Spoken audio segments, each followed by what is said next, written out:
Hola amigos de nuestro club de lectura, estamos con un invitado especialísimo, abogado, escritor, ex-constituinte y ex-diputado, Renato Garim. Bienvenido. Hola Natacha, muchas gracias por la invitación. Un saludo a todo tu club de lectores. Gracias a ti por acceder, sé que tu tiempo es bien acotado. Y antes de empezar para las preguntas que todos tengo seguridad están sedentos por estas preguntas, quiero invitarles a que suscriban el canal, que dejen un like también y que sigan nuestras lecturas en Instagram. Abajo va a estar todos los links para las redes sociales. En Instagram nosotros tenemos dos tipos de lectura conjunta, una lectura anual, que es la lectura del Nuevo Testamento completo, y una lectura que es más bien trimestral, que es la lectura de un libro de ensayos. Actualmente estamos leyendo el libro de ensayos de Juan Cristóbal de Brián, y la próxima lectura, ya adelanto, va a ser Ortodoxia de Chesterton. Entonces, para saber todas las informaciones, link en la descripción. Renato, yo leí tu libro y me encantó tu escrita, de todos los escritores que estoy teniendo contacto, escritores chilenos. Me impacta cómo tú escribes porque tiene una manera un poco poética de escribir todo el escenario, principalmente al inicio del libro, que es cuando nosotros vemos este inicio de la universidad y obviamente de la Facultad de Derecho. ¿Cómo que fue tu vida de lectura para poder escribir de una manera tan poética? Bueno, muchas gracias. Supongo que poético quiere decir algún tipo de halago, ¿no? Eh, de alguna manera la literatura jurídica tiene esta enfermedad, creo yo, de ser extremadamente gris, extremadamente plana. Tú cuando visitas las librerías o las bibliotecas mejor equipadas de Chile, vas a encontrar que la literatura jurídica está en los rincones porque nadie las consulta, porque está mal escrita en general. Por ende, a mí me interesaba mucho hacer un libro bien escrito, con el hilo bien hecho, por así decirlo, ¿no? Que no fuera simplemente un conjunto de subtítulos que fueran explorando tiempos y épocas y personajes, sino que tuviera una narración interna capaz de conectar una parte con la otra, ¿no? Y eso es un poco la gracia del libro, por eso es el patio del poder, que es un lugar en el fondo construido desde el libro, para el libro y por el libro. Y los personajes que están allí tienen este rasgo de misantropía, ¿cierto? De ciertas patologías, ¿verdad? De cierta banalidad, que a mí también me parecía, como tú dices, poético, ahora en un sentido más de mi parte despectivo, ¿no? Una especie de vanguardias decadentes, ¿verdad? Que se agolpan y se quedan en este lugar donde se transforman en la tradición, ¿verdad?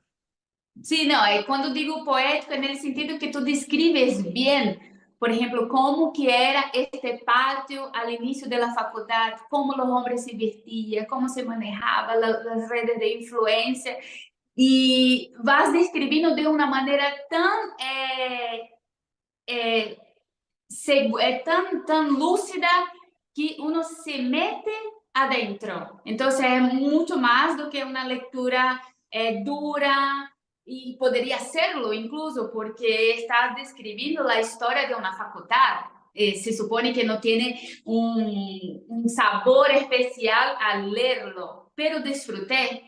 Disfruté no de la historia en sí, pero por la manera como la describiste. Entonces es un punto que no solemos encontrar en cualquier persona. Eso viene de alguien que leyó mucha literatura por detrás. A mí me pareció.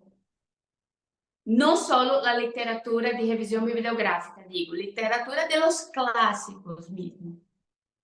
Claro, por supuesto. O sea, el libro trata de engarzar con ese canon, con el canon narrativo de Occidente, básicamente, que es cómo se cuentan historias, ¿no? El viaje del héroe, que se le llama el héroe de las mil caras, ¿verdad? Eh, pero de manera distópica, es decir, es un lugar que Uhum. naufraga, un lugar que pierde, es un lugar que decae. Es decir, eh, la típica historia occidental es cómo la institución llega a ser muy poderosa, ¿verdad? La comunidad del anillo en Tolkien es básicamente eso, ¿no? Cómo la comunidad se va haciendo poderosa a lo largo del tiempo, ¿verdad? Ahora las narraciones más nuevas como Game of Thrones también tienen que ver con eso, ¿no? Con el ascenso al poder, ¿no? A mí en este libro más bien me interesa lo contrario, el descenso, la decadencia de las instituciones, lo que está pasando en el Instituto Nacional, por ejemplo, y lo que yo interpreto que pasa en la Facultad de Derecho de la Chile a lo largo de 70, 80 años, es decir, un lugar que toca un apogeo y luego va en una decadencia sostenida hasta que lleva al país a un naufragio. Por eso es como un anticanon, si te das cuenta. O sea, hay un diálogo con ese canon, pero es un anticanon. Uhum. Não, e em especial quando tu descreve la figura de Bascuñán, el conde. Entonces ahí nosotros vemos de incluso la influencia que él tuvo en la Facultad de Derecho. Y me gustaría que tú explicaras, obviamente que mucha gente ha visto y ha leído tu libro, porque incluso es un récord de ventas, siempre está ahí en los tops de las ventas, pero me gustaría que tú explicara un poco esta figura que yo, por ser brasileña, no, obviamente no la conocía, y que además trayera esta línea hasta su hijo, ¿no es cierto? Bascuyan chico, como dices. Bueno, esa es la médula de la primera parte del libro, ¿verdad? De los primeros 3 capítulos, que es contar cómo Uhum. esta familia oligárquica, que son los Bascuñán Valdés, que por el lado Valdés son herederos de lo que se llamaba la chacra de Locaña, Santiago de Chile hasta bien entrado el siglo XX, era un conjunto de chacras. Ese era el concepto legal con el cual se dividía el Gran Santiago, lo que hoy llamamos región metropolitana. Eran más o menos 15 chacras y el centro de Santiago, el anillo de Vespucio, que le llamamos ahora, eran 8 o 9 chacras. Y ellos eran herederos de la chacra de Locaña, lo que hoy día se llama Comuna de la Florida y parte de la comuna de Puente Alto, como yendo hacia Pirque, llamémoslo así, ¿no? Esa chacra muy fecunda, con grandes extensiones de tierra cultivable, se fue, ¿verdad?, densificando, densificando hasta llegar a ser hoy día la Florida. Eso es por el lado Valdés, herederos de la chacra de Locaña, comuna de la Florida. Y por el lado Bascuñán, él se casa con Soledad Rodríguez, que es descendiente de los Rodríguez de Zapallar. Zapallar es, si tú no lo sabes, yo te lo cuento, probablemente la comarca más influyente de Chile, es el balneario más concurrido por las élites en el siglo XX, es el lugar con mayor capital social, ¿verdad?, a nivel de ocio, y es, diría yo, la cuarta comuna más importante, Las Condes, Lo Barnechea, Vitacura y Zapallar. Y las familias que son fundadoras de Zapallar, no todas son oligárquicas, hay familias más bien de clase media que son fundadoras de Zapallar, pero muchas de estas familias, de las 28 familias originarias, se vuelven multimillonarias. Eh, por ejemplo, los Osandón, Uhum. una familia típica de Zapallar, ¿verdad? Eh, por ejemplo, los Vicuña, ¿no? Uhum. Y tiene una fauna propia Zapallar. Entonces a mí me interesaba mucho esta figura de Bascuñán Valdés en su raíz oligárquica, y este personaje que es hijo de Aníbal Bascuñán Valdés, que es otro jurista muy influyente, que tienen los mismos apellidos porque son primos en el fondo por el lado Valdés, muy interesante, propio de la oligarquía chilena macondiana, ¿verdad? Casados entre primos hasta el día de hoy. Este personaje tan interesante termina siendo el decano designado por Augusto Pinochet el año 74, cuando interviene en la facultad y saca a Máximo Pacheco Gómez, padre de Máximo Pacheco Mate, presidente de Codelco, del cargo de decano, que había ganado legítimamente el 72 Máximo Pacheco, un demócrata cristiano, y lo saca Pinochet, que es un exalumno de la Universidad de Chile. Es muy interesante, también tapado por la historia debajo de la alfombra institucional de la universidad, y es Bascuñán quien asume como decano designado el 74 y lleva a cabo las exoneraciones de 40 de sus colegas durante esos primeros 18 meses de ese decanato fáctico que encabeza él. Y esa parte Uhum. no estaba contada en ninguna historia institucional. Entonces a mí me parecía que ese devenir de una familia oligárquica, heredera, ¿cierto? Por un lado a Zapallar, por el otro lado a la Florida, llega a Uhum. esta facultad y en esta facultad este personaje increíble llamado el conde se hace del decanato de manera fáctica una dictadura militar.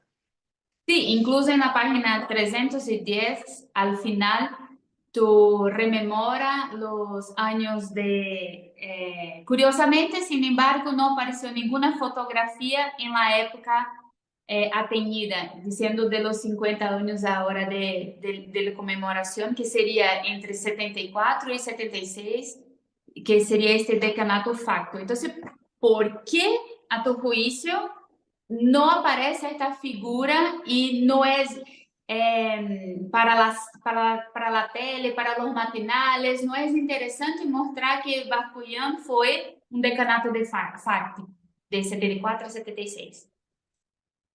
Bueno, en gran parte por ignorancia, que es el gran factor en la historia de Chile, creo yo. Ignoramos la historia de Chile de manera soterrada, sostenida y muy sofisticada, si tú quieres, pero es una ignorancia. La historia de Chile horrible, ¿verdad? Esto pasa con el balmacedismo, pasa con el alessandrismo y pasa, por supuesto, con el primer pinochetismo.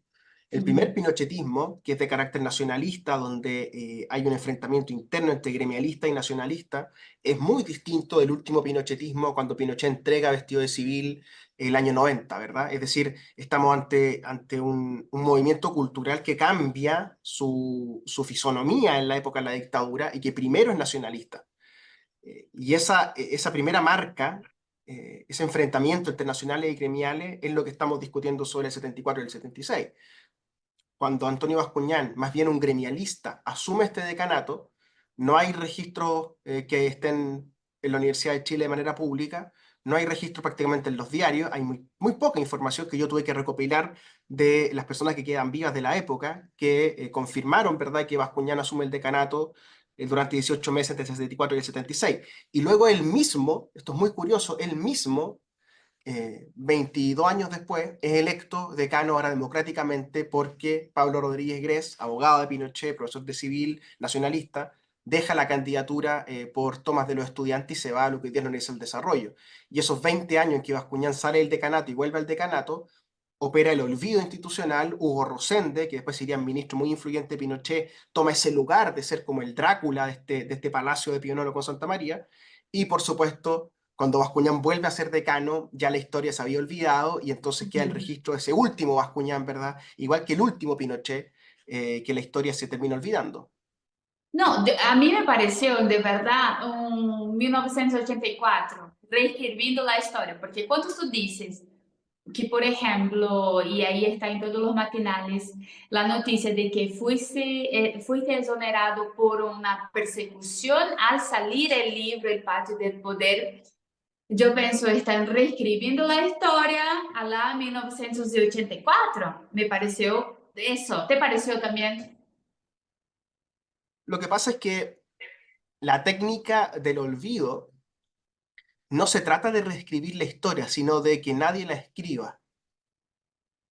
Y eso es lo que había funcionado en la facultad hasta hace 6 meses atrás, pues que incluso teniendo premios de historia nacional en Chile, Bernardino Bravo y otros muy destacados, nadie había escrito la historia real, por así decirlo, verdadera, con fuente bibliográfica de lo que pasó en la facultad durante la dictadura, la primera dictadura.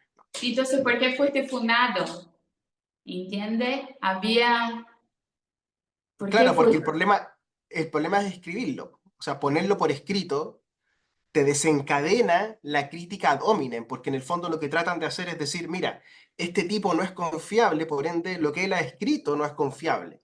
Es el típico ejercicio ad hominem muy propio de la academia chilena, sudamericana, donde son problemas personales los que terminan ventilándose en la literatura y no literatura verdadera, por así decirlo. Por eso yo trato de estar en el otro canon, no el canon jurídico, por así decirlo, sino hacer una narración de lo que ocurre. Incluso al final, de manera muy alegórica, yo trato de explicar, ¿verdad?, cómo opera esta cosa administrativa y burocrática de escribir la historia o no escribir la historia. Porque en el fondo, cuando sostiene una mentira tanto tiempo, termina siendo verdad. Totalmente. Historiográficamente, lo que se llama verdad es el mito más resistente. Entonces, el Ujú, mito histórico se machaca, se machaca, se machaca, y el mito que más aguanta se le llama verdad, ¿no? ujú. Y eso no es, primero, no es razonable, no es académico, no es nada de eso, porque las escuelas de derecho no son ni académicas ni razonables, nada de eso, son escuelas de política, comprendes, de poder desnudo. No, y eso demuestra mucho el carácter mismo de cómo está la universidad, de cómo que está se moviendo el poder, olvidando intencionalmente una parte de la historia que a tu juicio es muy importante, incluso para detectar cómo se manejan las influencias de Chile y todo este capital social que está en el patio. Y es muy interesante, pero me gustaría ser como un abogado de Bascuñán en este momento E perguntarte, será que este ouvido, ou será que al aceptar a ser decano de Pinochet, ele não estava intentando refrenar uma repressão que poderia ser aún maior? Tu hablas de mais de 400 pessoas que foram exoneradas. Será que sin Bascuñán nosotros poderíamos ter aún mais? Então, mais bem ele estava como, chuta, estou aqui porque tenho que fazer este servicio que es un poco ingrato, pero para que no sea aún mayor toda la problemática. Bueno, el problema historiográfico que tenemos es que él nunca escribió un texto o dio un discurso explicando sus razones para haber ejecutado las conductas que ejecutó. Durante su decanato se exoneraron a 40 personas y en la universidad a 400 en total. Las personas que se exoneran son de su propio departamento, Derecho Penal, Juan Busto, Eduardo Novoa Monreal, Sergio Politov. Por ende, son personas extraordinariamente cercanas a él y él no hace nada por impedir ese devenir histórico.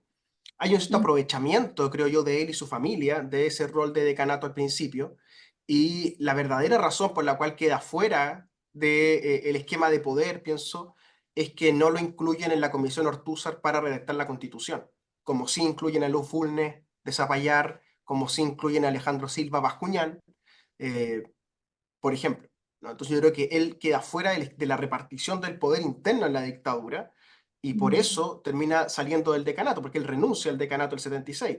Y de hecho el decano siguiente, que es Rosende, donde uno habría esperado entonces, siguiendo la tesis, que habría desencadenado más represión, Rosende solo exonera a una persona, que es el demócrata cristiano Gabriel de Pujada, cuyo procedimiento de exoneración se había iniciado antes.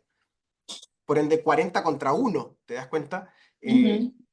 Pero el tema central es que historiográficamente no hay nada, no hay un discurso, no hay una fuente, no hay un artículo que uno pueda decir, bueno, el decano Bascuñán explicó su conducta y aquí está el texto. Son más Uhum. bien interpretaciones de sus discípulos y sus discípulos son políticamente muy activos, por ende uno tiene derecho a pensar que están acomodando la verdad conforme a sus intereses políticos, que son Fernando Atria, Pablo Ruiz Tagle, Enrique Barros, Lucas Sierra, Alfredo Jocelyn Hall, que se acomodan, digamos, al bascuñanismo y entonces construyen un personaje que es incompatible con ser decano designado a Pinochet. Totalmente. Y mira, después, aún hablando de esta figura del Bascuñán, después tú muestra cómo que él efectivó una reforma dentro de la universidad y creo que de allí viene el patio, ¿no es cierto? Porque a partir de esta reforma, el patio tiene mucho más vida que la sala de la universidad, que la biblioteca de la universidad. O sea, toda la parte académica se queda en un segundo plan, por lo menos lo que mi lectura entiende, que toda la parte académica se queda em segundo plano para ter um pátio revolucionário, um pátio que impone políticas a cidadania chilena. Então, e a partir de aí, eu hice uma conexão e quizás tu puedes haberla hecho, pero no dejaste escrito con Francia. En Francia nosotros vemos los cafés de poder. Aquí en Chile tenemos el patio del poder, donde los intelectuales o pseudos intelectuales están solo para confluir en la política y no más bien hacer filosofía o estudiar derecho. ¿Qué te parece? ¿Cómo fue esta reforma de Bakunin? Y si tú hiciste esta conexión con mayo de 68 y Chile. Es muy interesante la manera en que lo planteas. Sin embargo, tengo que destruir el mito, creo yo, nuevamente la idea del mito, de que la Facultad de Derecho alguna vez fue un gran Olimpo de las humanidades. Más bien era lo contrario. Dado que era anualizado y los exámenes se daban a final de año o en marzo, si reprobabas, tenías más o menos libre, llamémoslo entre comillas, libre, de más o menos marzo a septiembre, octubre. El dicho interno en Pío IX era que se empezaba a estudiar cuando florecía la enredadera de la muralla que divide con la propiedad del Oriente, ¿verdad? En Bellavista. Ujú, Entonces, ese humanismo, esos escritores que surgen, esos poetas de la facultad, esos sociólogos de la facultad, esos historiadores de la facultad, era porque leían otras cosas o iban a talleres de literatura, como Carlos Franz yendo al taller de Donoso, ¿cierto? Carlos Franz también aparece en el libro Adulando a Bascuñán, ¿verdad? Esto se conecta por ujú, varios lados. Esos talleres de literatura, ¿verdad? Eran los que alimentaron la facultad de este humanismo como de bachillerato, porque los alumnos no hacían nada jurídico real, la masa de alumnos, entre marzo y octubre. Y eso dentro de esa precariedad tenía una especie de equilibrio virtuoso, porque entonces era un lugar de gran cultura general, de mucho ocio, y de hecho se le llamaban las termas de Pío Nono, ¿no? ujú, Entonces, la reforma del segundo Bascuñán, cuando Bascuñán gana el decanato en el 98 y Pablo Rodríguez se baja de la campaña y se va a la Universidad del Desarrollo y la levanta realmente de cero, Bascuñán ejecuta una reforma al plan de estudio imitando la universidad yanqui, imitando Heidelberg, imitando la universidad alemana, la universidad británica, que es dividir el año en semestres, pero que no son semestres, son en realidad trimestres, son dos ujú, trimestres en el fondo, entre marzo y julio y después entre agosto y diciembre. Pasa que las tomas, los movimientos y todo el asunto difuminan esos límites, pero ese es el modelo original, digámoslo así. Dos semestres muy concentrados, muy exigentes. Y eso llena de evaluaciones el calendario de los estudiantes. Porque ujú, como queremos escapar de ese mito de que en Pionono no se estudia, hay que estar llenando de evaluaciones para que estén todo el día estudiando. Y entonces el estudiante que se va masificando, que empiezan a entrar de 300, de a 400, de a 500, ¿verdad?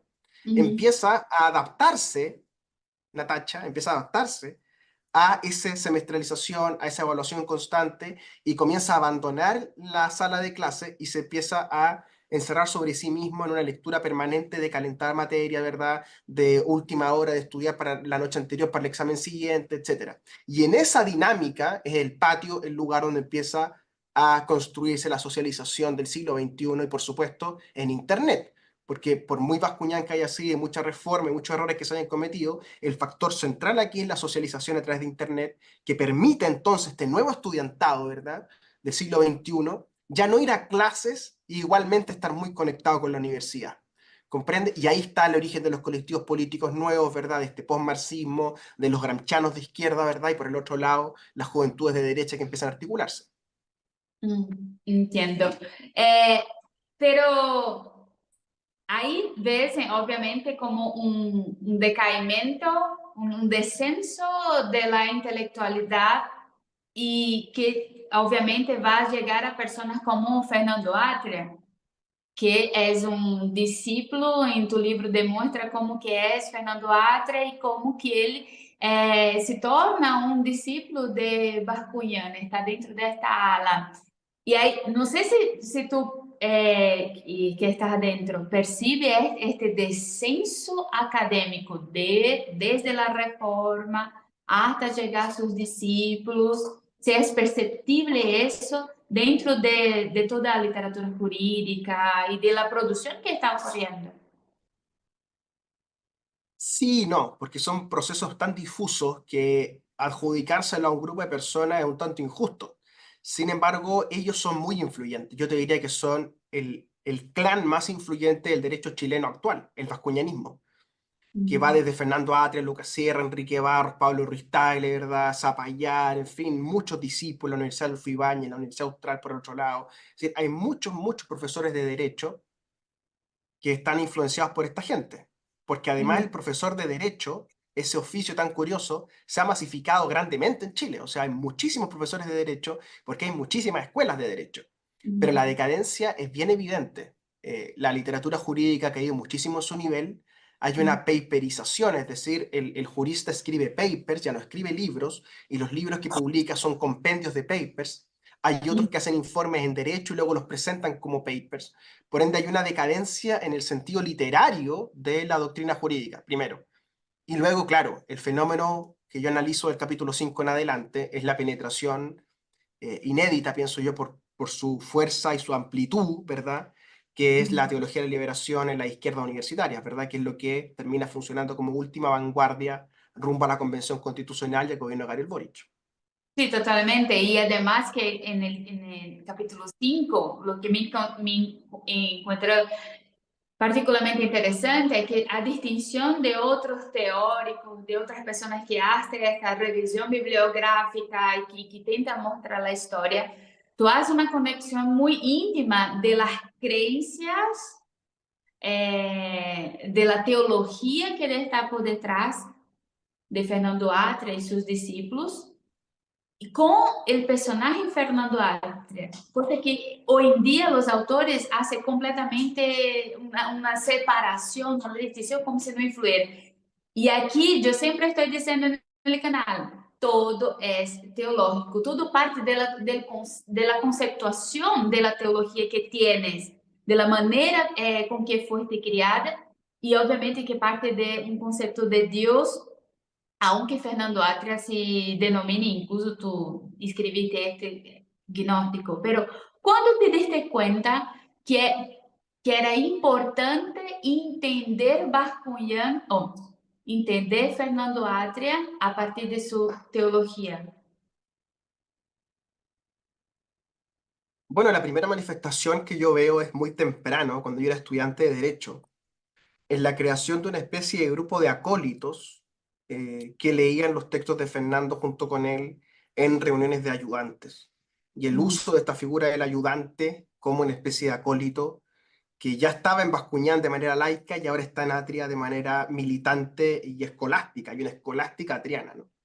Entonces, cuando tú lees La forma del derecho, que es esta especie de gran ensayo jurídico, teórico jurídico, teológico político que escribe Fernando durante 10 15 años y lo publica el 2015, en ese ensayo,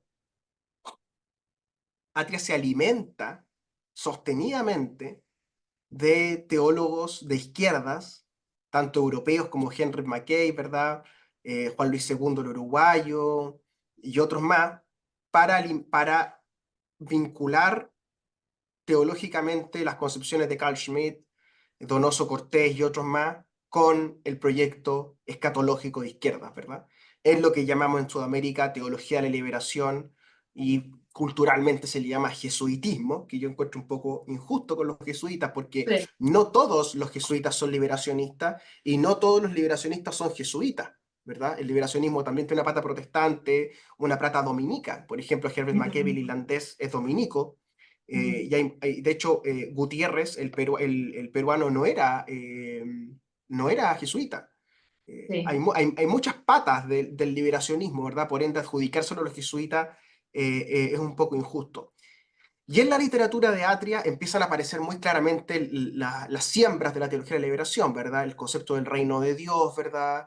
La idea de que el lenguaje teológico es el lenguaje político metaforizado, la idea de que después del capitalismo que vivimos actualmente hay un reino mejor que este, es decir, la terrenalización del discurso teológico. Está la idea de que la Biblia son un conjunto de metáforas aplicables al presente y que por ende el teólogo, igual que el sacerdote, es un gran lector de metáforas, una especie de filósofo rey platónico, ¿verdad? Que está equipado teóricamente para leer, ¿verdad? Estas metáforas sobre Dios y explicárselas al vulgo, ¿verdad? Y entonces mediar entre el lenguaje teológico y el lenguaje político. Esa es la clave de Atria. Él se presenta como una especie de intelectual del régimen, una especie de Lenin, pero con este vínculo, ¿verdad?, teológico-político, que es muy interesante porque cuando lo rastrea históricamente, esto está en Donoso Cortés, Ujú. esto está en Carl Schmitt, y esto está por ciento en Jaime Guzmán, por poner algunos ejemplos, es decir, personajes católicos, ¿verdad? Fuertemente doctrinarios, ensayistas, que terminan alimentando de manera doctrinaria a un régimen totalitario o autoritario. En el Ujú. caso del franquismo, Donoso Cortés es una figura póstuma, ¿verdad? Donoso Cortés lleva 100 años muerto y el franquismo lo revive. Carl Schmitt claramente es un lector de Donoso Cortés, el Kronjurist de Hitler, ¿verdad? Y Jaime Guzmán es un lector de Carl Schmitt. Y Fernando Atria es lector de todos estos y sobrino de Jaime Guzmán. Por ende, me parece que es muy evidente que Atria se piensa a sí mismo como un teólogo político a la guzmaniana, a la donosiana, ¿verdad? Ujú. Respecto del proyecto liberacionista sudamericano. Ujú. Sí, no, es que cuando obviamente tú haces la crítica y te doy totalmente el punto, pero en la realidad yo pienso ya que es más algo natural de la propia naturaleza humana. Nosotros traemos de la teología para la vida pública. Lo que pensamos de Dios, obviamente vamos a transparecer en nuestras actitudes y obviamente en la manera como hacemos derecho, en la manera como hacemos política pública. Esto es natural. Ahora, lo que pasa es, ¿y si tengo una teología mala? O, ¿y si tengo, o peor, y si soy un usurpador de una teología ajena, que creo que más o menos lo que pasa, soy usurpador de una teología ajena y además de una mala teología ajena, y de allí paso a hacer toda mi política y todo mi mover y ahí utilizo el lenguaje, yo utilizo todo. Creo que es más o menos eso que pasa, de algo natural para algo como fabricado. Para mí me da esta impresión, no sé si tú te das cuenta de esto también. Sí, no, lo que pasa es que, de nuevo, el proyecto ilustrado, que ya se acabó, por supuesto, el proyecto moderno, ¿verdad? De los estados-nación, de la razón gobernando los poderes separados, ¿verdad? La Montesquieu, ¿verdad? El ímpetu enciclopedista de los franceses, ¿verdad? La candidez de Voltaire, todas esas ideas que teníamos del racionalismo ilustrado, del ser cartesiano, se acabaron, ¿correcto? Pero en el proyecto ilustrado, en el proyecto moderno, que sostiene las facultades de Derecho como la Universidad de Chile, ese ímpetu natural, digámoslo así, esa cosa antropológica de la pulsión teológica humana, debe estar domesticada por las instituciones. Es decir, las instituciones no son para canalizar este ímpetu, sino que son una especie de domesticación, una especie de freno, un catejón, dirían los teólogos, ¿verdad?, respecto del pulso teológico. Porque cuando el pulso teológico sobrepasa las instituciones, bueno, tiene los ayatolás en Oriente, ¿verdad? Tienes gobiernos evangélicos o tienes gobiernos jesuitas como en Paraguay o como lo que estos muchachos de la izquierda jesuita chilena les gustaría tener en Chile, ¿verdad? Que una especie de proyecto Un Techo para Chile, ¿verdad? Universidad Alberto Hurtado, de Colegio San Ignacio, ¿verdad? Que lo que hace es de ese ímpetu antropológico convertirlo en forma de gobierno, lo que es completamente antiilustrado y antimoderno, creo yo. Y en particular, la historia de la Iglesia Católica en los últimos 300, 400, 500 años es precisamente la historia de la apropiación cultural e intelectual de vanguardias culturales que se suceden. No vamos a hablar de los Borgia, ¿verdad? Y su uso, pero tempranamente en el siglo XX vemos que la iglesia gira izquierda con su doctrina social de la iglesia. Eso trae la creación del social cristianismo en toda Sudamérica. El Concilio Vaticano II empuja aún más, ¿verdad? Ese carro. La reunión de Medellín del 58 genera, ¿verdad?, el ímpetu pastoral de estos curas de izquierda, las comunidades de base, y termina siendo un movimiento político hoy día triunfante en la iglesia, porque esto es lo que hay que ver, con el cardenal Bergoglio, convertido en Francisco I, que no es sino un coautor de teólogos liberacionistas brasileños, como tú bien sabes, que son Leonardo Boff y su hermano, que habían estado cancelados en la iglesia. Recuerda tú que Juan Pablo II, el año 84-85, se da cuenta, porque era un polaco Sí. anticomunista, ¿cierto? Se da cuenta y dice, ah, mira, hay unos curas medio marxistas en Sudamérica, y le pide a Ratzinger, que era muy joven y tenía fama de filósofo, ¿cierto?, que emita una especie de sentencia filosófica, ¿verdad?, sobre la teología de la liberación sudamericana en la doctrina de la congregación de la fe, ¿verdad?, para sacar en el fondo de la iglesia, del mainstream de la iglesia, a jesuitas, ¿verdad?, a dominicos de izquierda, ¿verdad?, y raspar por izquierda a la iglesia. Pero lo que nadie esperaba es que el propio Ratzinger, convertido en Benedicto XVI, no se le ocurre nada mejor que abdicar del poder por primera vez en 2000 años y entregarle el Vaticano a un peronista argentino claramente influenciado por la doctrina liberacionista. Por ende, es Sí. la propia iglesia en el Vaticano, en Roma, en esos 20 kilómetros que son el Vaticano, que se muerde la cola a sí misma, porque los propios curas que cancelaron la doctrina liberacionista terminan eligiendo a Bergoglio como papa. Y entonces eso que llamaríamos periferia de la iglesia, la izquierda de la iglesia, hoy día gobierna el Vaticano. Por ende, pensadores como Atria, que se identifican 100%, digamos, tete a tete con el pensamiento liberacionista Bergoglio, sobre todo el primer Bergoglio, el Bergoglio de Laudato Si, el Bergoglio ecologista, ¿verdad? ¿Por qué no se iban a sentir en su momento de gloria, pues? Ujú. ¿Comprende? Totalmente. En las medias, sí, pero sí, estoy de acuerdo contigo. Mi posición que quiero ratificar aquí es, nosotros todos tenemos una teología y todos vamos a hacer, vamos a tener un manejo de la teología en la sociedad, aunque no necesariamente vamos a tener un gobierno teológico. Pero lo que pasa es que esta teología, ella es tan mala y es tan materialista y tan poco trascendental que olvida la propia naturaleza del ser humano, a punto que esta preocupación ecologista, como tú bien dijiste, llega a sobrepor incluso el propio hombre. Entonces, hoy en día nosotros vemos movimientos ecologistas que está a favor, por ejemplo, del aborto. ¿Por qué? Un sacrificio de niños en nombre de esta madre naturaleza que está llegando a su punto cúmine y está yendo al caos. Entonces, es como comerse a sí mismo dentro de la doctrina para encajar dentro de una teoría política que es, o de una teoría, de una filosofía política que es el materialismo. Entonces, no es que no tengamos la teología, vamos a tener, es que esta teología en particular es mala. Este es mi punto, pero estoy completamente de acuerdo en todo lo demás contigo. Sí, pero es que Y mi labor como escritor es exponer, digamos, este cisma del pensamiento teológico y no tomar partido, ¿comprendes? sí, Yo no estoy denunciando a la teología de la liberación, eso ya lo hizo Ratzinger. Yo lo que estoy mostrando es cómo la teología de la liberación influye en estos personajes y en este patio de la Facultad de Derecho, ¿verdad? Porque se instala como el sentido común o la cultura general del estudiantado y del profesorado durante esta época.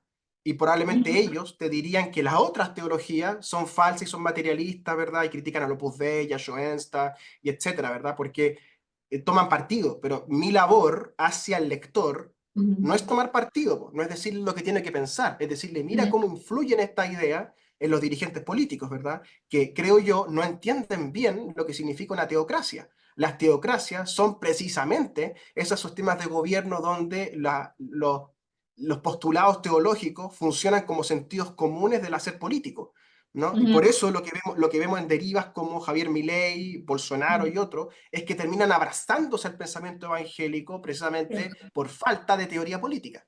Ujú. Sí, no, y además es distinto uno hacer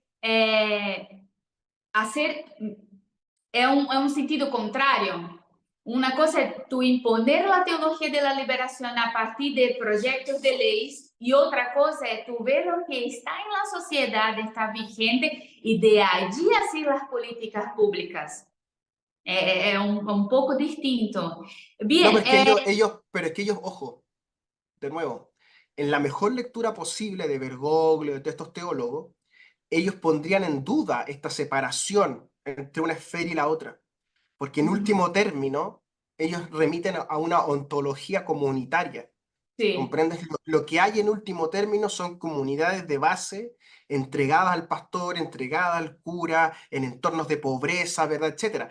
Tiene que ver mucho con los conurbanos, tiene que ver mucho con la favelización de la democracia, ¿no? Ujú. Que el pobre, entendido como comunidades de base de las iglesias, termina siendo el sujeto al cual estos pastores políticos, estos dirigentes políticos teologizados, terminan por hacer ancla, ¿no? Sí, Por eso el cuando gran oprimido. Claro, por eso cuando Bergoglio dice haga el lío, lo que hace está remitiendo a la acción política comunitaria, ¿sí? Antiliberal en el fondo. Esto es lo que a mí me Ujú. interesa en el fondo. Hay un antiliberalismo en el supuesto ontológico de acción del liberacionismo. Totalmente. Y termina volviéndose contra la propia iglesia, porque cuanto más el Estado crece y pone sus tentáculos, menos la iglesia tiene libertad de acción. Y es eso que nosotros estamos viendo. Ahora, bien, ¿cómo después de eso tú pasa a... no quieres entregar un juicio de valor en relación a teología de la liberación, pero el efecto colateral de lo que tú describes es uno ver la teología de la liberación en práctica y los resultados de esta práctica. Entonces, ahí nosotros también podemos entregar un juicio, ¿no es cierto? Por los frutos conoceréis. Y ahí nosotros llegamos la práctica de la teología de la liberación en una carta magna, en una hoja en blanco, como Fernando Atria decía. Y ahí nos vemos toda la cuestión de los derechos sociales, tú describes muy bien en el libro, y cómo Fernando Atria cambió sus ideas de que una constitución necesita garantizar todos los derechos sociales para sí, vamos a aceptar esta carta que sí garantiza todo para la gente. ¿Qué se dio este cambio? ¿Por qué él cambió tanto y por qué aceptó ir en contra de sus propios postulados? Sí, es muy interesante eso, ¿no? Porque lo que estamos en el fondo rodeando, el problema conceptual, filosófico, teórico que estamos acechando, tiene que ver con el carácter anticapitalista de la teología de la liberación. Porque hay toda una discusión que yo sé que tú manejas bien respecto de si son marxistas o no, si es postmarxismo, si es estructuralismo, si es postestructuralismo, en fin. A mí me parece que lo relevante es que son anticapitalistas. Y ese anticapitalismo es lo que suena a marxismo, suena a ciertas ecoteologías, ¿verdad? Porque en el fondo lo que los mueve es el anticapitalismo.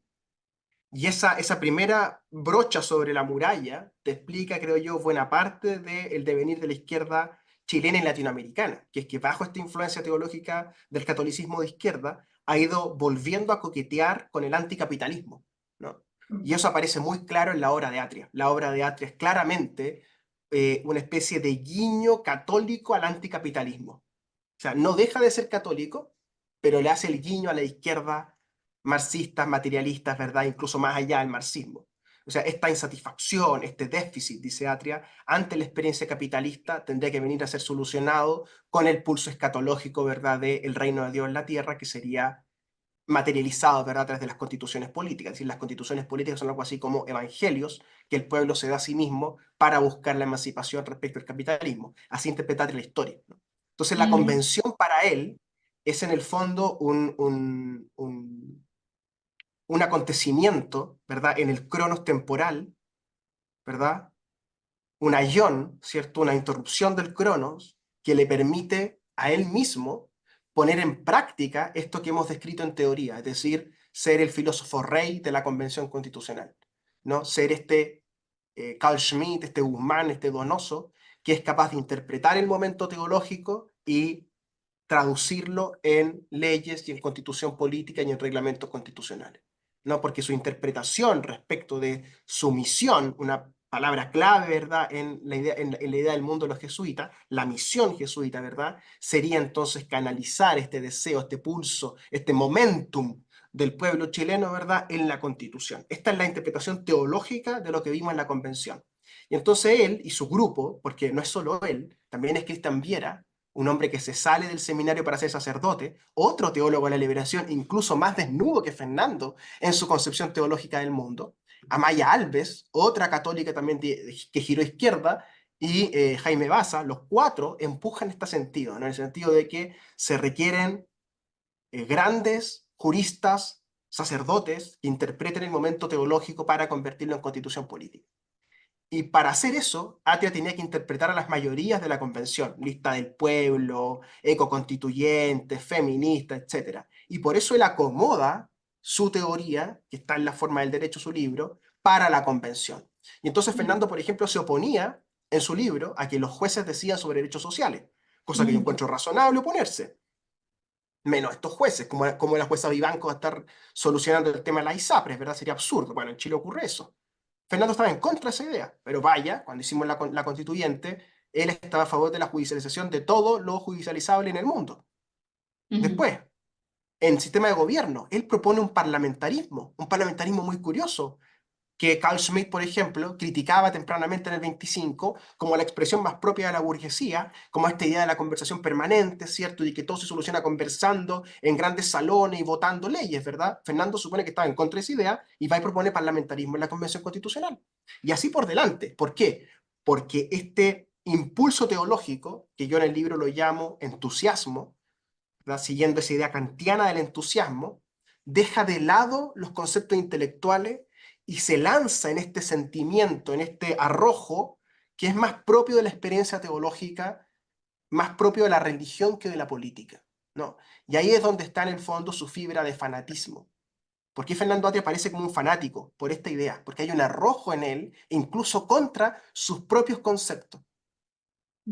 Então, e nós vemos isso incluso ao final de tu livro, tu vas mostrando, porque lo bueno de tu libro es que nosotros vamos tenerlo por mucho tiempo, cosa que las noticias termina se perdendo, porque la noticia de ayer no es la misma de hoy, y la gente se olvida. Entonces, tener plasmado en el libro lo que pasó después del proceso donde la persona iba a votar apruebo o rechazo, y como él continuaba contra todos los pronósticos diciendo que la gente iba a aceptar y no osaba a decir un porcentaje de que sería este apruebo. Me parece un poco que ya vamos a seguir con eso hasta el último intento, vamos a llevar este evangelio al último rincón del pueblo. Eso me parece muy, como tú describes, muy de no sé, como un apóstol Pablo de la Constitución, ¿entiendes? Estoy escribiendo aquí una doctrina. Bueno, exactamente, porque Pablo de Tarso, carta a los tesalonicenses, inaugura esta idea, ¿verdad? Que es la idea del católico revolucionario, la rebelión antirromana, que es la primera rebelión católica contra el poder, ¿correcto? Y entonces cuando tú los lees a ellos, de la mejor manera posible, Fernando está llamando a una rebelión antineoliberal, ¿correcto? Tal como Pablo llamaba a la rebelión antirromana.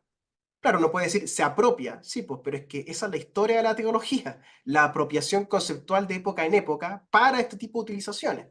Rousseau, de hecho, habla de esto, de cómo la revolución democrática, en el fondo, para hacer la comilla, tiene que utilizar la teología para los símbolos republicanos, ¿no? Claro, ellos ponen la teología en el concepto de la rebelión antineoliberal, y lo que es muy notable, lo que realmente el ayón que ocurre, es que está Bergoglio en el Vaticano.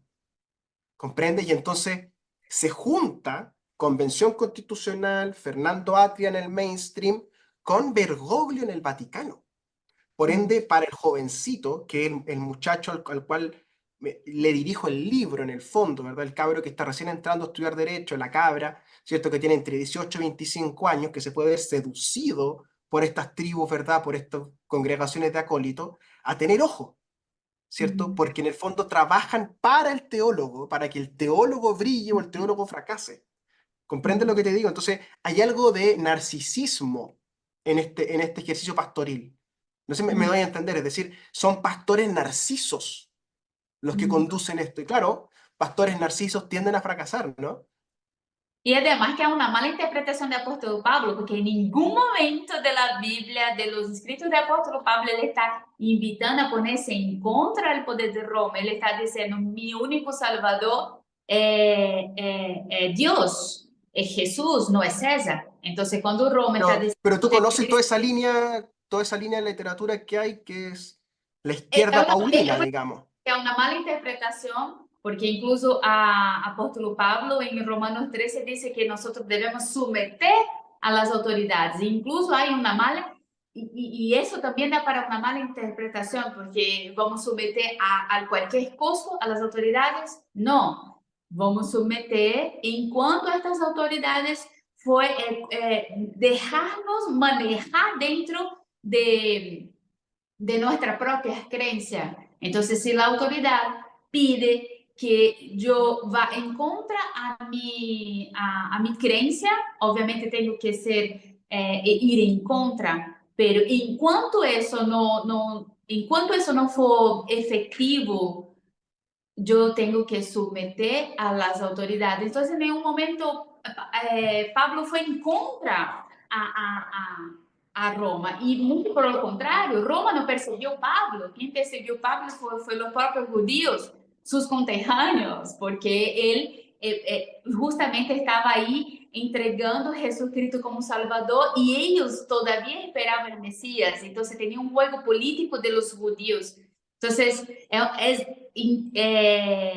cuando ellos leen a partir de la teología de la liberación, una mala teología, una mala interpretación bíblica, te das cuenta que es todo por detrás de eso, pues, viene de una mala teología. Pero bueno, son Sí, ellos. pero ojo que el punto es que son comunitaristas, son paulinos, porque lo que leen en Paulo es, por primera vez en la teología cristiana, la idea de la comunidad versus este universalismo que en ese contexto se llamaba Roma, pero hoy día se llama, qué sé yo, capitalismo globalizado, ¿verdad? Es decir, esta idea de que la comunidad es sujeto y objeto de la salvación, ¿sí? No el sujeto individual, ¿cierto? No la persona que comulga, no la persona que va al templo, sino la comunidad en torno al templo, ¿verdad? Es lo que les permite vincularla con la izquierda.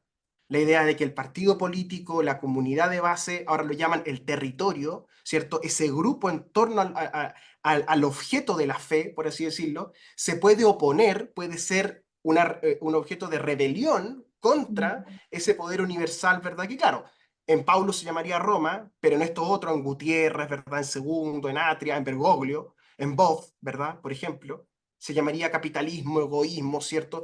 ¿Tú te has dado cuenta que todos estos tienen una obsesión contra la acumulación, contra las posesiones materiales, ¿verdad? Porque en el fondo no les gusta el capitalismo, lo que les gusta es Cosa el que no era propio comunitarismo de de base. Pablo. Cosa que no era propio de Pablo. Y es una interpretación del apóstol Pablo. A la Sí, interpretación claro, del como hay apóstol otras interpretaciones, como hay otras Pablo. interpretaciones. Entonces, mi labor ahí es de nuevo poner en la balanza, es decir, mira, Atria está a la izquierda respecto, qué sé yo, del Opus Dei, de Schoenstatt, del Legionario de Cristo, ¿verdad? Pero es en la misma tradición, es decir, beben de la misma agua. Por eso es que Francisco puede ser sucesor de Ratzinger y Ratzinger sucesor de Wojtyla y Wojtyla, qué sé yo, meterse al Concilio Vaticano por buena parte, ¿cierto? Y volcarse contra el comunismo, porque el poder la concepción del poder que tiene la Iglesia Católica y por ende porque está en una sociedad evangélica, pues no está en una sociedad católica, ¿comprende? Sí, Entonces, sí, sí. Cuando estoy hablando contigo, o sea, es obviamente tú que, sabes, soy teóloga protestante, entonces, claro, pero es que de nuevo es conceptualmente absurdo sí. discutir con los teólogos católicos chilenos desde la concepción protestante Nunca. minoritaria. Pues sí, nuestro sentido común es católico, los colegios más influyentes son católicos, ¿verdad? Y hay en el espectro católico, hay una izquierda jesuita, pongámosle un nombre, Bergoglio, y hay una derecha Universidad de los Andes, Opus Dei, Legionarios de Cristo, Schoenstatt, muy vinculados con republicanos, muy vinculados con la UDI. Por ende, es un fenómeno equivalente en los dos lados del tablero. ¿Comprende? Es un catolicismo transversal. Por eso es que yo hablo que en Chile, en el fondo, hay una sola doctrina política, que es el catolicismo social de la democracia cristiana, el Concilio Vaticano II, de Medellín, ¿verdad? Con su expresión más clara en la democracia cristiana, ¿verdad? Y todos sus hijos hasta el Frente Amplio, porque en el Frente Amplio son católicos. ¿Comprende? Estoy Entonces, es totalmente de útil, acuerdo. es útil esta conversación porque te muestra que hay una fuera, ¿entiendes? Porque el chileno medio no entiende que hay una fuera de la cosmovisión católica. Por lo que te pido que entiendas, digamos, que el libro en el fondo habla de cómo el catolicismo opera y de cómo el catolicismo político es el sentido común de la élite chilena. Ese es mi punto en el fondo. Sí, y este es el gran valor del libro. Por eso es que yo como teóloga reformada eh, me deja tan como con ganas, me dejó con tantas ganas de leerlo, principalmente cuando tú expones la teología de Adria, porque creo que este libro va a llegar a muchas personas que todavía no entienden y que piensa que hay una separación, que es posible separar la teología de la persona y que existe una cierta neutralidad del Estado, cosa que no existe, no existe esta neutralidad. Y ahí uno viene, ¿y cuál, ya que no existe la neutralidad, cuál es la teología que está por detrás? Tú muestras la teología y ahí nosotros vemos el fruto, que es la convención. Estuviste en la convención y ahí al final del libro fuiste citado, tú describes una citación del propio Fernando Atria, donde él pone personas como la Terry, la Rosillo, personas que contribuyeron, ¿no es cierto?, para la Constitución como personas aburridas. A ti particularmente él describe como no ayudó mucho, no sé a qué vino. Y las personas como la tía Pikachu, personas que estaban disfrazadas, aportaron, incluso cuando iba a la Constitución en estos disfraces. ¿Cómo viste estas declaraciones? A modo personal también, porque es imposible decir, no, yo voy a analizar estas declaraciones solo como escritor y no voy a analizar de manera personal. Si tú estuviste en la convención. Bueno, yo creo que lo muestra él 100% como es, ¿verdad? Una persona odiosa, conflictiva, que te manda recados por los diarios, que además no te pierda. Él hace esa entrevista con el diario La Tercera, cuyo propietario es Álvaro Sayé, un Chicago Boy. O sea, ¿en qué quedamos? O sea, él figura del diario La Tercera que es de un exministro de Pinochet. O sea, es curiosísimo. Eh, y esto que él habla, en el fondo, en contra mía, y me pone en este grupo de personas que no aportaron, es porque a él lo complica mucho el debate con los liberales. O sea, las personas que tienen cierta formación liberal, que ven una fuera respecto de su experiencia teológico-política, a él lo complica mucho. Y es muy distinto para él, por ejemplo, discutir con católicos de derechas, Mansuy, Herrera, Marinovich, Cantuarias, que discutir con liberales progre. Porque el liberal progre, materialista, ¿verdad? Pero a la vez no teológico, un tanto come cura, lo pone extraordinariamente complicado en su plan teológico, porque él necesita antropológicamente, ontológicamente, suponer este entusiasmo teológico en el sujeto, suponer este comunitarismo en el sujeto, suponer una acción política entusiasta como la que hace él. Entonces, cuando se le muestra una fuera respecto de eso, claro, su reacción es más bien agresiva, violenta, ¿verdad? Y obviamente que se contradicen los términos. O sea, una persona que escribe el libro que escribió en La forma del derecho y que después vaya a hacer lo que hizo en la convención, es una persona que no está claro respecto de su concepto y acción política y cree que hay una especie de manto, ¿verdad? Una especie de telón donde él puede jugar entre un aspecto y el otro, entre la academia y la política, sin nunca tener un vaso comunicante transparente, ¿no? Entonces me parece que él queda desnudo en ese sentido, en el sentido de que en el fondo él como que se aprovecha de las circunstancias cada vez que puede. Entonces, como él creyó que iban a ganar con el mamarracho en septiembre del 2022, salió a darme el día anterior la tercera, tratando de dejar escrito, ¿verdad?, el día anterior, que yo era un desastre, etcétera, ¿verdad? Porque él suponía que había constitución el lunes siguiente. Y le salió mal. Totalmente. Yo me pareció curioso y dice, poco aportó porque no sabe qué vino. Y en la realidad, ¿qué le esperaba de ti? Tú estuviste ahí dentro también de esta confluencia de poder, fuiste de este mismo lado. Y ellos esperaban que tú no entregaste.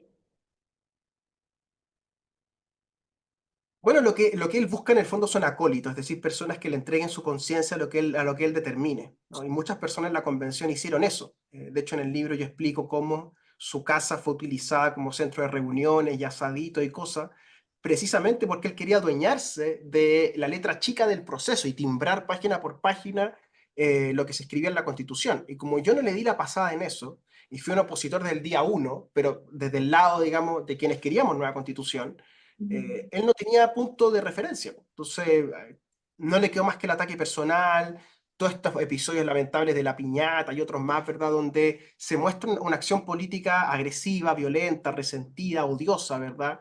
Bravucona, que creo que lo caracteriza mucho a él desde muy temprano. Yo trato de mostrar que él es un bravucón desde muy temprano, porque Bascuñán los educa como bravucones, ¿no? Y esta manera de ser bravucón del abogado, del intelectual chileno, tiene mucho que ver con el caso Hermosilla, con la decadencia del Poder Judicial, con la decadencia de la profesión de abogado, que es que les enseñan a ser bravucones.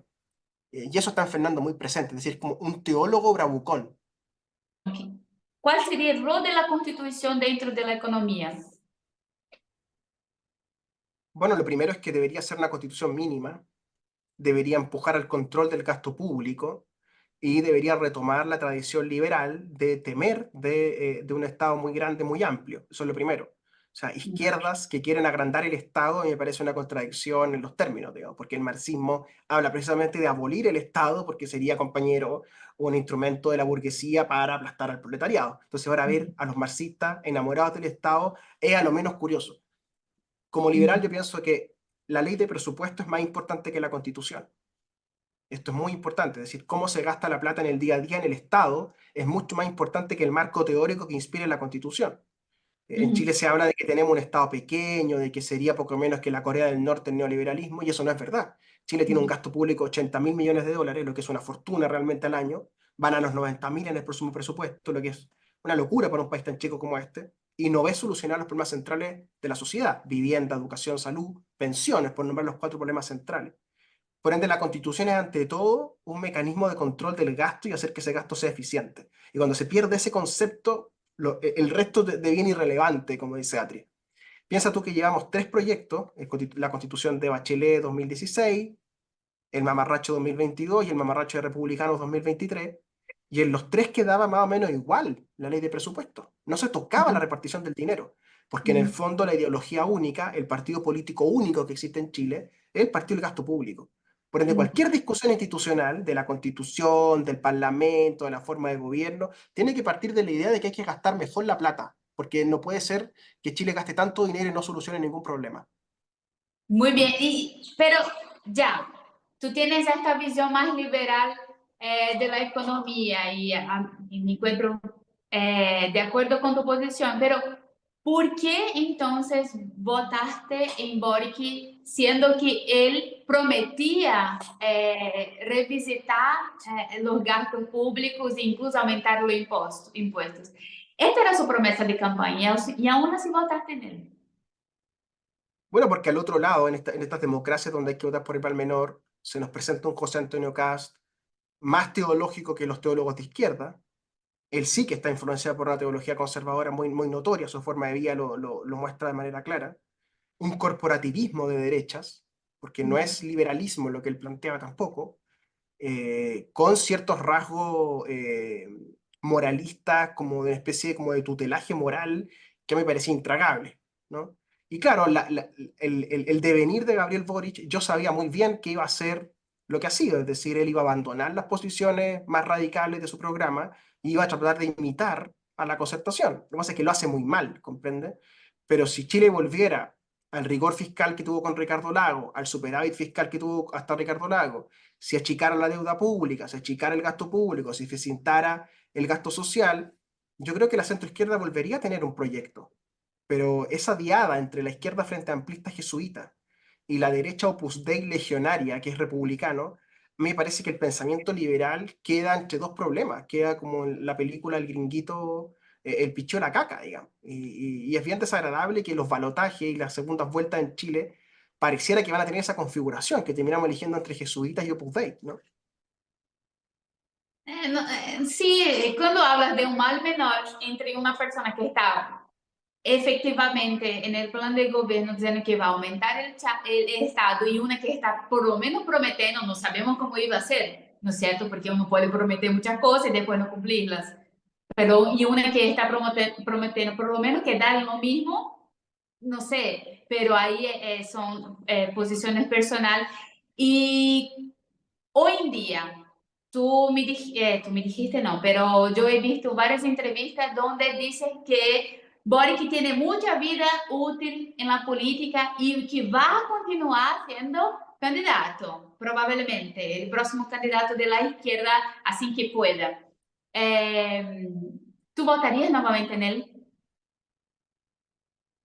No lo sé porque no sé qué va a decir Gabriel Boric en el futuro ni cuál va a ser el Gabriel Boric que se reinvente. Sí te puedo decir que estamos en el continente de las reelecciones. Alan García, Lula da Silva, Cristina Fernández, eh, ¿para qué decir Maduro y Chávez, digamos? Es decir, es un continente de larga vida de los políticos. Evo Morales está en lo mismo. Por ende, no existe eso el expresidente latinoamericano que deja de desear el poder. Es más bien lo contrario. En Chile vemos que Elwin se murió, pero Frei se presentó de nuevo en el 2009 y perdió. Lagos trató de presentarse en 2017 y el Partido Socialista lo bajó.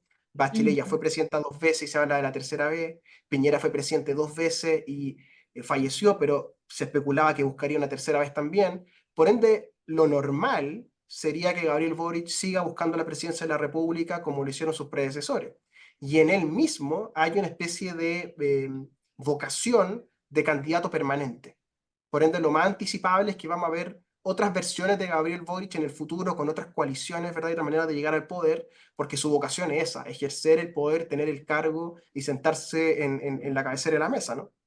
O sea, não descartas votar em Gabriel Boric dependendo del disfraz que ele ponga, porque não creio que en el fondo ele va a cambiar de verdad. Su concepción política es, como tú bien dijiste, anticapitalista. Entonces, ahí como hay una disonancia en este sentido,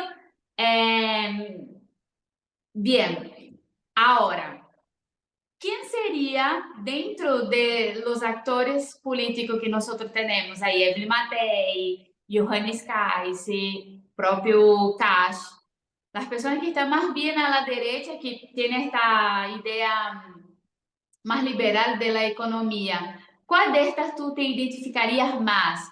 Sabiendo que siempre no es una identificación completa y única. No, mi impresión es que ellos no son grandes defensores del capitalismo, son defensores de los grupos económicos, que es distinto. O sea, los 8 grupos económicos más importantes de Chile, especialmente los 3 más importantes, la derecha vive tratando de caerles bien, porque la única manera de hacer cambio presidencial, lo que triunfa en la política de ese lado, es tener el beneplácito tácito o explícito de esos grupos. Y eso es corporativismo, más Uhum. cercano, más cercano a prácticas corporativistas que liberales. Yo creo que Evelyn Matei no es una liberal, Johannes tampoco. Johannes se dice nacionalista. El nacionalismo, un particularismo bastante abandonado en el mundo, ¿verdad? Que hoy día vuelve contra el liberalismo universalista. Y José Antonio, ya te digo, José Antonio es un corporativista de derecha con una fuerte carga moralista, ¿verdad? Tiene esta cosa media de meterse en la cama de la gente, ¿no? Por ende, ninguno de los 3 a mí me representa en ningún sentido. Por lo demás, no te pierdas. Si Sí, llegan al gobierno, ellos van a ampliar el gasto público sin duda. El gasto público es la herramienta predilecta de la clase política. Y no tiene que ver con las personas, tiene que ver con el sentido común que gobierna la institución, que es el gasto. yo entiendo tu punto, pero ¿no ves que existe uno que está, por lo menos por lo que he visto, Johannes, él promete, no sé si va a cumplir, o cumpliría caso llegara al poder, cumplir la disminución del Estado y por ende la disminución de los impuestos. Del otro lado, una persona que está prometiendo aumentar el gasto fiscal y aumentar el Estado. Entonces, entre la promesa y la acción, quizás yo me quedaría con una promesa que no sé en qué va a dar, ¿no? Porque obviamente nosotros podemos decepcionarnos, ¿no es cierto? Es más o menos lo que pasó en Brasil. En Brasil nosotros pensábamos que íbamos a tener un presidente de derecha que iba a disminuir el Estado, que iba a privatizar muchas de las estatales, que da déficit en los gastos públicos.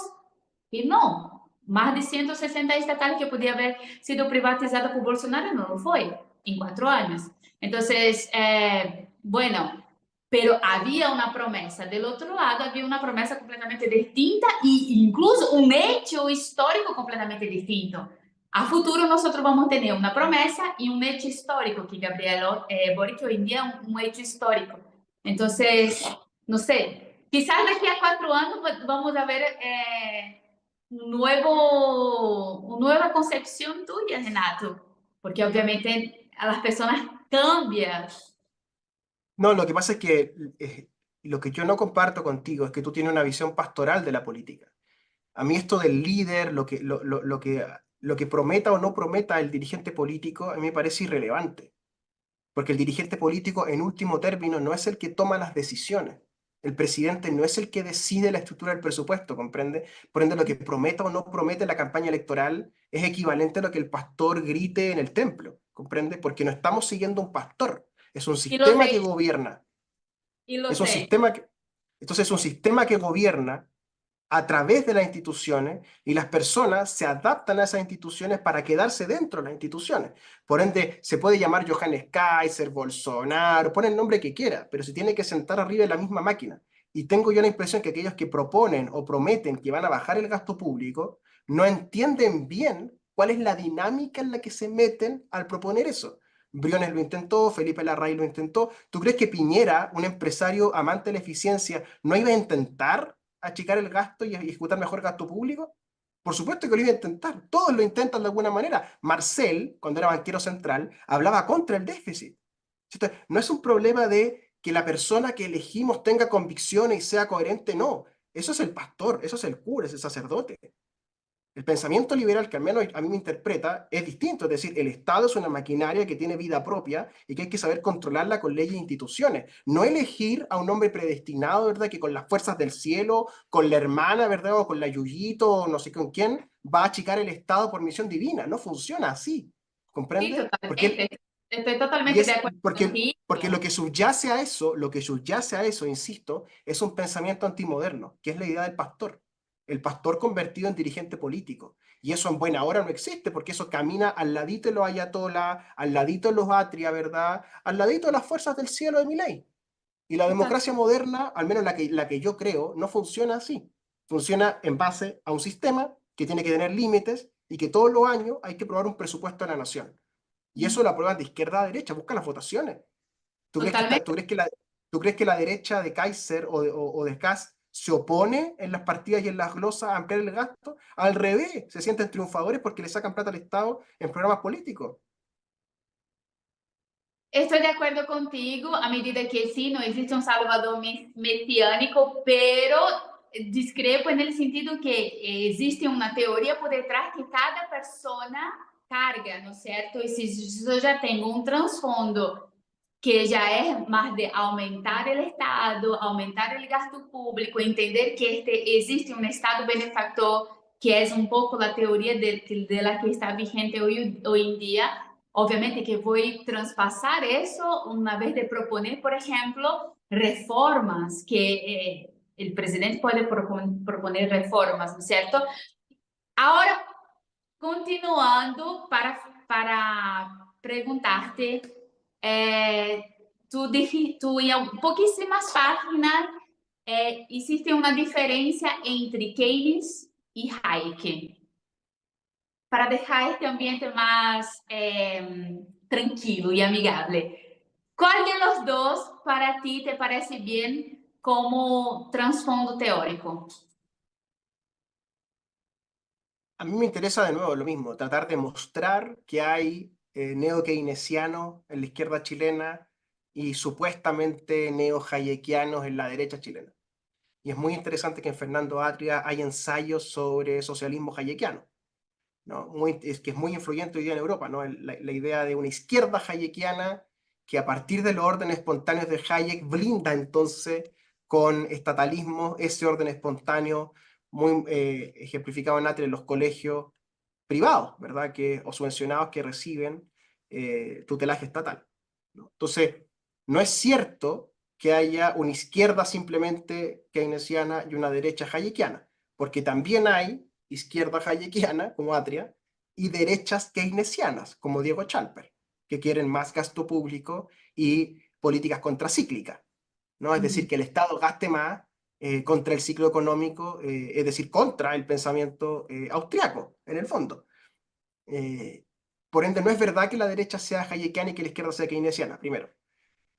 Esa Sí, diferencia solo tuvo relevancia en Chile en la medida que los Chicago Boys dan el golpe interno en la dictadura y sacan del mapa a los nacionalistas y sacan del mapa a los gremialistas. Y Jaime Guzmán tiene que entonces pactar con los Chicago Boys, y son los Chicago Boys los que logran hacerse el control del proyecto económico, que es como del 82, 83 hasta el 90, ¿no? Que es lo que conocemos como la obra del régimen militar, ¿verdad? Que son los que ordenan el gasto, etc.